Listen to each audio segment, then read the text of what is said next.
Pozrite sa, aké roztomilé fotoramíky aj so psíkom prišli. A ešte vám musím ukázať moju obľúbenú, na ňu som tak dlho čakala. Čajovú súpravu, pozrite sa, to je nádhera. Porcelánový čajník. Aj s cukorničkou.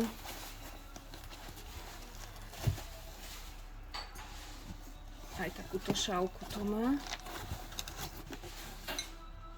A to nie vlastne, to není šálka, ale to je mliečnik. A ku všetkému je aj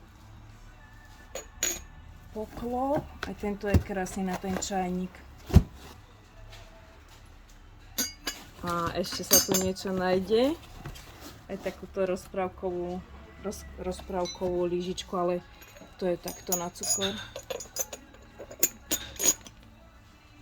To je nádhera.